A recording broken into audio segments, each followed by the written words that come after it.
career in the entertainment industry has enabled me to work with a diverse range of talent. Through my years of experience, I've recognized two essential aspects. Industry professionals, whether famous stars or behind-the-scenes staff, have fascinating stories to tell. Secondly, audiences are eager to listen to these stories, which offer a glimpse into their lives and the evolution of their life stories. This podcast aims to share these narratives, providing information on how they evolved into their chosen career. We will delve into their journey to stardom, discuss their struggles and successes, and hear from people who helped them achieve their goals. Get ready for intriguing behind-the-scenes stories and insights into the fascinating world of entertainment. Hi, I'm Tony Mantor. Welcome to Almost Live Nashville. Today, we're thrilled to have Billy Corgan, the renowned American guitarist, singer, songwriter, and professional wrestling promoter. Best known as the co-founder, lead guitarist, and primary songwriter of the iconic alternative rock band, The Smashing Pumpkins. Billy is here to share updates on his recent projects and his exciting plans for the summer. Thanks for coming on. Thank you. Oh, it's my pleasure. Well, let's start off a little differently. Instead of starting from the beginning to the end, let's start out with what you're doing now. What's current? Currently working on some live recordings for a Melancholy 30th anniversary sort of edition that we're going to put out. So I had to go back 30 years and find these recordings, and then also preparing for the opera, the lyric opera, where they're going to do a 30th anniversary, 7 shows for Melancholy album in November of Chicago. And then I have a solo tour in June in the U.S. under the band name The Machines of God. And then Pumpkins are touring Europe in the summer. And then past that, we're probably going to tour other places as well. So it's a crazy busy year. That sounds awesome. Speaking of the UK, are you planning a tour there? This podcast has a lot of friends and followers over there. Yeah, I've been asked to be part of the Ozzy Black Sabbath last concert. So I'll be over there. And then I think we start touring somewhere in Italy not long thereafter. That sounds like a fun tour for sure. Now, you've dug into the archives, come up with 30 years of music. What was the thought process and how did you come up with that idea to do this? Well, rock has become very much a business just as much about sentimentality as the present. Yes. The staying power of rock and roll, I think, has surprised many people, including the artists who pioneered it, say, back in the 50s and 60s. Yeah. So we've kind of inherited this business model that had been built up over the last 20 years by the Stings and the Ozzies and there's so many artists, Metallica and Peter Gabriel. I mean, the list goes on of artists, Elton John, the Stones obviously being the greatest purveyors of them all, figuring out that there was this new way to sustain, call it the business of rock and roll. So we've kind of inherited this long arc of expectation. But being who we are, we have to sort of navigate it our own way. So doing box sets our own way, releasing archival projects through my tea house, badandzuzus.com. We've released, I think about 10 or 12 archival records now. Okay. So creating new business modalities, creating new merchandising opportunities. It's crazy because as the record companies have disintegrated. Yeah, they have. Managers have become a little bit more like A&R people used to be, but in many ways, the bands have to be their own A&R people now and their own marketing people. So you end up taking on a lot more responsibility than you used to, but in terms of a public-facing thing, you're more the author of who the public understands that you are and what you actually do and I guess by extension sell. You're no longer defined by what other people say your value is. And so are you re-recording all the songs? Or are you just digging into the archives and re-releasing what you've already recorded? No, we own all our live recordings from the 90s that exist. So we have a voluminous archive. And so it's like wading into an ocean of tapes and things and trying to find something that would still have value to a modern listener. Yeah, that's nice. Now, when you find yourself out on tour, what kind of audience do you have? You've got your fans, of course, that's followed you. Do you find that you have your fans plus their kids and their grandkids? Or is it just a mixture of all of them? What's the audience look like now? Over the last, I'd say 3 to 4 years, we've seen the audience get a lot younger and very quickly. I don't know where the generational shelf of it exists. We certainly see where some people are coming with their grandkids and kids and stuff like that. But more so, we're seeing where a whole young generation of fans is being made, maybe through new means, whether it's TikTok or media entities They're finding us on streaming services because of the way things get recommended. We really do benefit from the fact that I think if a young person connects with what we do, they're surprised that there's so much more beyond songs or something. They're like, oh my God, there's just all this music. And so they kind of enter a Pumpkins metaverse of things to pay attention to, whether it's all the different genres the band's existed in, the different time and space things that we've done, including the various iterations of the band and breaking up and getting back together and stuff like that. So it's become a kind of interesting cottage business to run parallel to the modern version of the band, which is continuing to release music and tour. And then adding to all that, now I have a podcast with Bill Maher's network, The Magnificent Others. So again, you're sort of creating your own ecosystem of how to reach people and also, I guess, broaden what you offer to the public. You're no longer defined by, well, you have this one lane, and as long as you're in that one lane, just kind of stay there. Yeah, right. Because back in the earlier days, the record labels had all of the control. We just had to do what they kind of told us. Now, because of the internet, TikTok, iTunes, all the platforms out there, the control has kind of come back to the artist to a certain degree. And that's not a bad thing at all. Yeah, your first reaction when you've been, in many ways, coddled in a system that is highly exploitative. Yes. So the systems that existed, let's call it the media systems, the MTVs and the magazines, in correlation, of course, with the record labels, it was all predicated on getting the maximum value out of you, and you didn't really have much control over that. And if you dared to complain, they would tell you that you were lucky to be standing there. Right. So your first reaction when all that disintegrated, Napster was probably the first real sign of the iceberg that was coming. You suddenly go, wait, what am I supposed to do? And then you're sitting in front of somebody interviewing you saying, well, you don't sell as many records as you used to. And you look around and go, well, who is? I mean, the whole business changed. The whole business model has changed. Exactly. So your first reaction is to kind of freak out and think like, well, what are we supposed to do? And many people ran to the other side of the ship, which is being as obvious as possible just to sustain their audiences, playing old albums, anything to keep people engaged in these kind of fallow years of the 2000 teens or something. And then magically, I think, whether it was a lot of pioneers on YouTube and other social media creators, a new path started to be hewn kind of out of this different rock. Use the pun, where now you start to see, hey, actually, this isn't bad. This is actually a lot more what I wished it was all along. It's more work, but I'm the author of my own destiny here, and I'm much more in control of the outcome. And I don't live in this constant kind of existential dread and fear that if I step on the wrong thing, there it all goes in one kind of fell swoop, because some guy in an office, decides, with a swipe of the pen that you no longer exist. So it's been an interesting thing, because it's almost over the course of 35 years, it's being in like two completely different business models. It is. But with the same expectations, which is where it gets really surreal. Yeah. You are very fortunate that you're in a position where you own your masters. Many don't. Not completely, but a lot of them, just to be clear. Even so, you're still very fortunate. I've had singers that have had major hit records, sold millions of records, that have come to me wanting to re-record their hits so they could gain ownership over them again. So you're in a very good position that you own all of your masters. Yeah, I mean, I don't want to bore your audience. It's just there's so many moving pieces to all that. There sure is. For example, if you get, just to educate someone who might be interested, and this is why you see a lot of bands go back and re-record their hits. Well, if somebody wants to use your song for a commercial or a big movie. Yeah. Well, if that money, and if you're under an auspicious deal, a lot of that money goes to a label that doesn't give a shit about you anymore. Exactly. That's so true. But you start thinking, well, how can I cut them out? And you find out in many cases that the bands can just go re-record the song. That's right. No fans are really going to defend the record labels in that situation because they've been so rapacious historically. Right. Now, I'm curious. How did you come up with the name Smashing Pumpkins?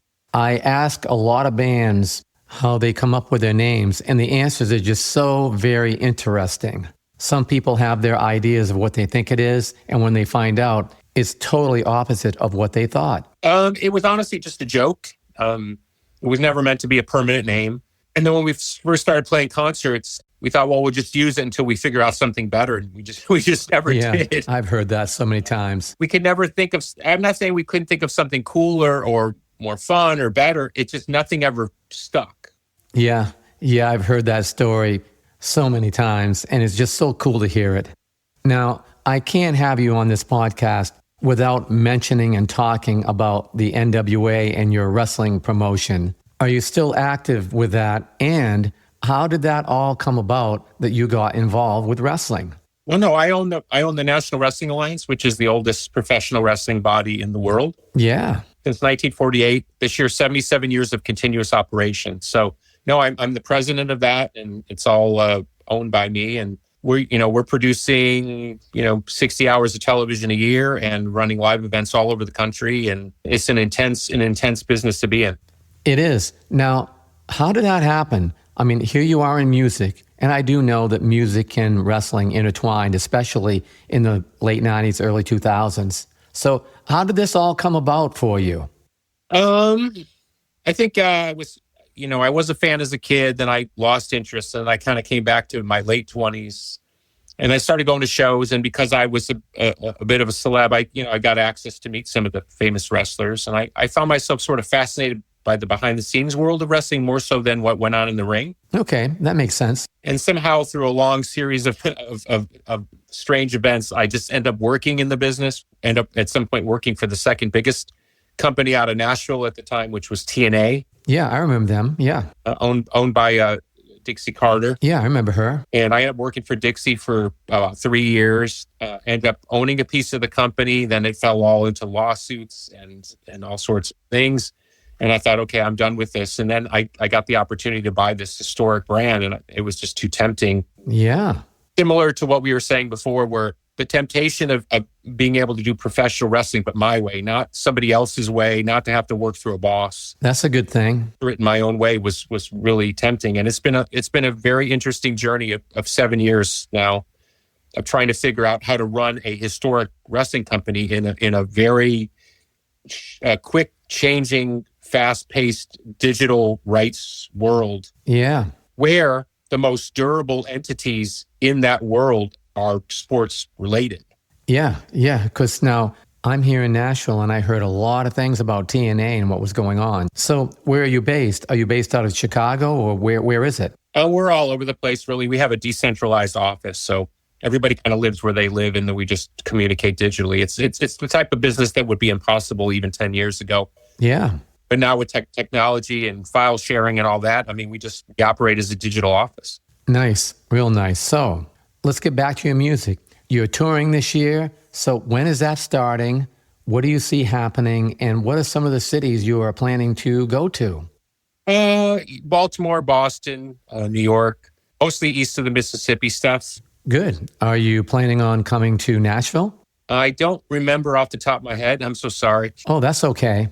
I guess a lot going on. We just had a baby too. Oh, congratulations. Thank you. Yeah. So we have a 6-year-old and now an infant who's like 3 weeks old. That's awesome. So excuse me for not knowing my own stuff, but yeah, I get that. That's okay. It's the first rock solo tour maybe I've ever done. Really? And I'm doing a tour. It's only about 16 shows or so. They're mostly, about mid-sized theater type venues, but playing songs from the 30th anniversary of Melancholy, the 25th anniversary of Machina, and then the new album that the Pumpkins have out, which is called The Gory Maury May. So it's kind of a rock-based, kind of back to basics tour, but I'm really looking forward, and fans are definitely excited about the tour because of maybe the deeper cuts on the set list, because as the band has gotten more and more popular again in the last 5 years, and it's crazy how popular we are again. That's great. The set list narrows because the expectation of a larger audience is basically what they know. So what's your song list look like? Are you doing the big hits? Are you doing new songs? What are you planning on doing for song selection? You mean for Pumpkins? Yeah. We always put in new stuff. So okay.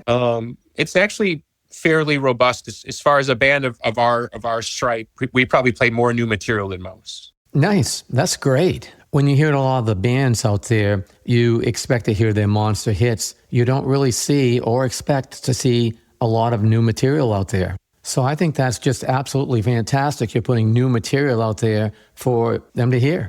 Yeah, it's the only difficulty for me is I like playing deep cuts, and so what ends up happening is you've got about 12 to 14 songs that you're expected to play, and as I always like to point out, I'm lucky enough to have 12 or 14 songs that people want to hear me play. but it doesn't leave a lot of room. So instead of, say, playing hits, deep cuts, and new material, it basically becomes new material and hits. So out of everything that you've got going now, and you have a lot of things that are great that are going for you, what's your favorite? Or maybe what is at the top of the things that you like to do? I mean, I know you've got the Pumpkins out there, but you've got other things going.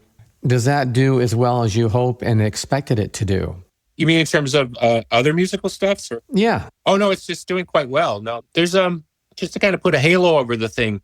When the band broke up in 2000, and then Jimmy, the drummer, and I reformed the band circa 2007. So you had those 7 years between 2001 and 2007 where I was in the hinterland of, well, who are you now without your band? And by the way, as I said before, I was also trying to navigate in a historically declining music business that where brand name was more important than even what you were doing musically.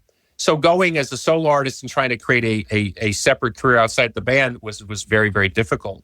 So the band comes back in 2007, and then we walk into the buzzsaw of this other expectation, which is like, oh, now you're an oldies band. And I was like, I think 2007, I think I was 40 years old. I was like, boy, it's a little early to be in an oldies band, you know? Yeah. So there were a lot of years there, and there were lots of variations of the band where, you know, was at one point it was just me as the only original member. And now we're back to 3/4 of the original band. So what I'm after is went through a lot of weird changes of trying to figure out who we were, what we were musically, and somehow, and all of it, through all the hardship, the band's come out somehow unscathed and is in many ways more popular than ever and successful than ever in a lot of different metrics, especially the streaming numbers are just like crazy off the charts. So now, because I've had all these weird years of trying to figure out who I was and all the other things I got myself into in those times, now it seems to be all additive. Where at other times people would point and say, you being in wrestling is subtractive. You doing a podcast would be subtractive. Now it's all additive. Yeah. So now there's this constant cycle of, I'm doing this, I'm doing this, I'm doing this, I'm doing this. And people seem very receptive because maybe like a good wrestling angle, you're up. Sure. You know, and if the wind is at your back, for the first time in a while, people seem to be interested in your story. So I can't always put my finger and say there's one specific thing that I can point to. That makes sense. The overall aggregate of it all seems to be very, very favorable right now. That's great.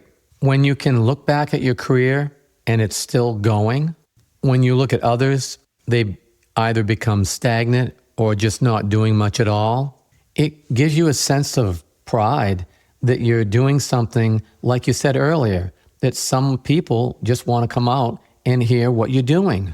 Well, you know, I've always been a contentious public figure. I don't always mean to be, but it's just the way I walk.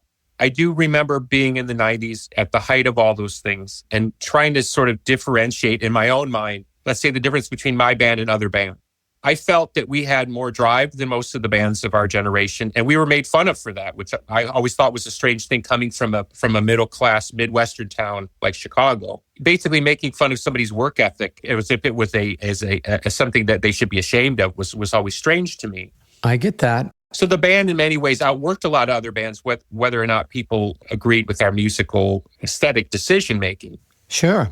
So I'm trying to figure what I'm trying to say to you in a succinct way. It's like you stand for what you stand for, and then, you know, over time you see other people fall away. How many times have we seen that? Those who maybe were lucky and had one or two good songs, and then the genres moved on and the times moved on, they kind of deserve to be left by the wayside because they signed on to something that didn't have any sustain. We always compared ourselves to bands that were far better than us. Let's use it like a stalking horse, you know, to say, if you want to be up there among the greats, well, you have to at least reach these kinds of levels. Where we failed at that, we still held ourselves to that standard.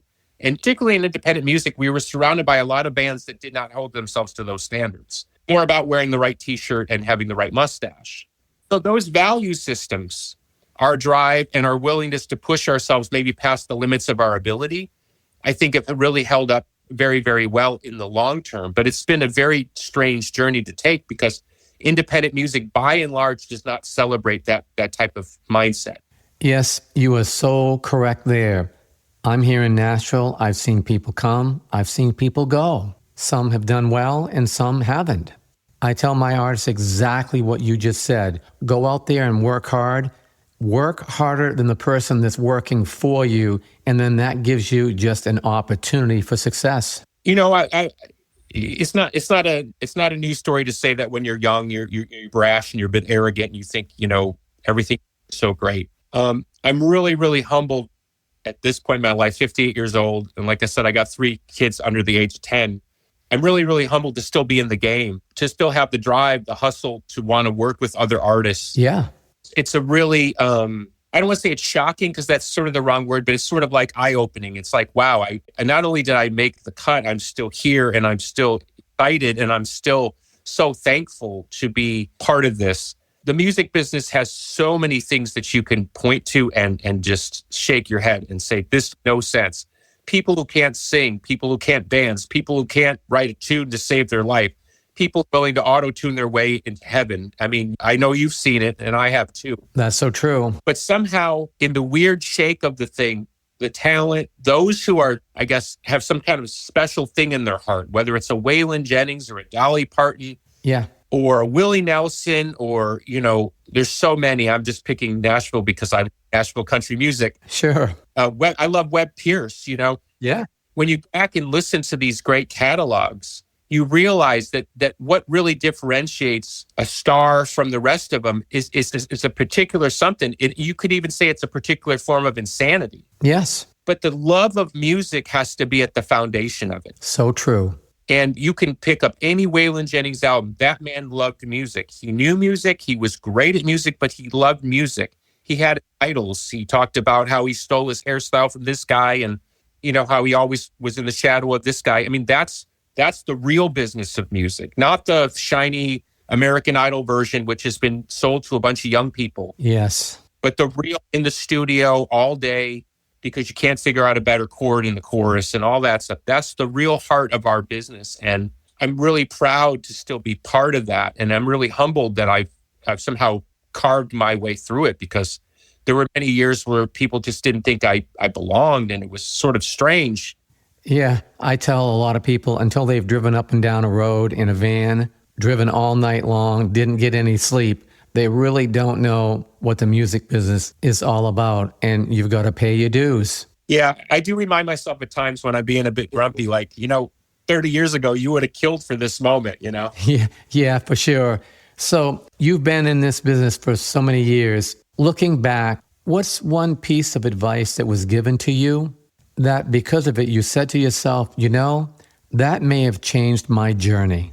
My father was a musician. He never had any success, but he was a very good musician. Okay. One night, he heard me down. We lived in a strange house, but he heard me kind of in the sub-basement trying to figure out a song. And I've always been very bad at figuring out songs. I just don't have that ability.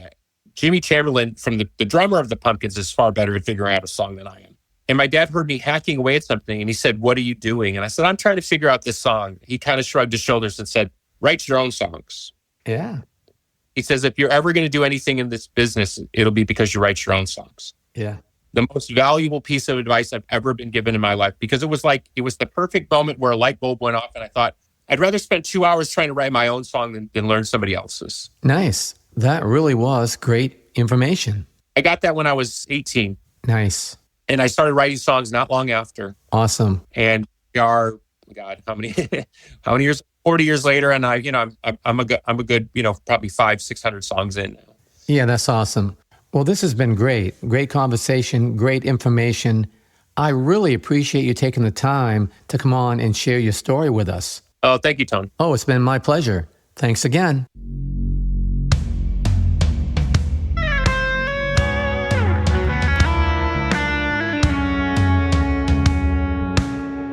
Thanks for joining us today. We hope you enjoyed the show. This has been a Tony Mantor production. For more information, contact media@plateaumusic.com.